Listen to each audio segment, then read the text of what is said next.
अस्सलामुअलैकुम जी। हम हैं स्पाइसी ट्रेल और आज हम आपके लिए लाए हैं बहुत ही मज़ेदार चीज़ stuffed garlic bombs. Soft bread, gooey cheese और उसके ऊपर लगा हुआ गार्लिक का तड़का यकीनन आपको पसंद आएगा। तो चलें आएँ शुरू करते हैं।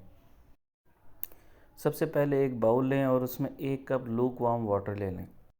फिर इसमें 2 टेबलस्पून शुगर के डालें और उसको अच्छी तरीके से मिक्स कर लें।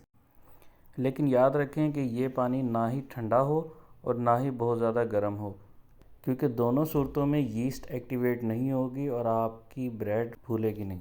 अब इसमें 1.5 चम्मच यीस्ट का डालें और उसको अच्छी तरीके से मिक्स कर लें और फिर उसको 10 से 15 मिनट के लिए ढक के रख दें। इस सारे प्रोसेस का मकसद ये इंश्योर करना है कि हमारी यीस्ट ठीक है और वो एक्टिवेट हो रही है। अगर यीस्ट पुरानी हो या सही तरीके से सील ना हो तो वो एक्सपायर हो जाती है और अगर हम उसे डायरेक्ट फ्लोर में डाल दें तो वो एक्टिवेट नहीं होती और ब्रेड नहीं फूलती।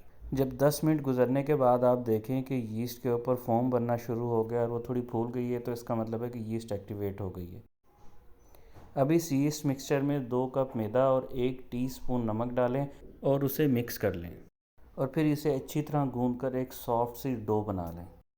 जब आपकी डो गूंद कर तैयार हो जाए तो उसे कवर कर दें और किसी वार्म जगह पर 1 घंटे के लिए इसे राइज होने के लिए छोड़ दें। अब इसी दौरान हम अपना गार्लिक बटर बनाना शुरू करते हैं। अब एक बाउल में 3 टेबलस्पून बटर लें। फिर उसमें 2 टेबलस्पून मिंस्ड गार्लिक ऐड करें। फिर इसमें 1 टीस्पून ड्राइड पार्सले और 1 टीस्पून काली मिर्च पाउडर ऐड करें। अब इसे 1 मिनट के लिए माइक्रोवेव में लगाएं ताकि बटर मेल्ट हो जाए और आपका गार्लिक बटर रेडी हो जाए। फिर जब डो का सेल्फ राइजिंग टाइम पूरा हो जाए तो उसे अनकवर करें। आप देखेंगे कि डो का वॉल्यूम पहले से तकरीबन डबल हो चुका होगा।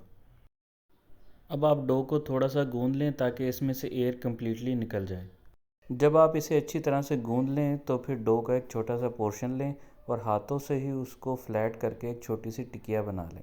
यहाँ पर ये ध्यान रखें कि ये ना ही बहुत ज़्यादा मोटी हो और ना ही बिल्कुल पतली हो। इसकी थिकनेस बहुत ही रीज़नेबल होनी चाहिए।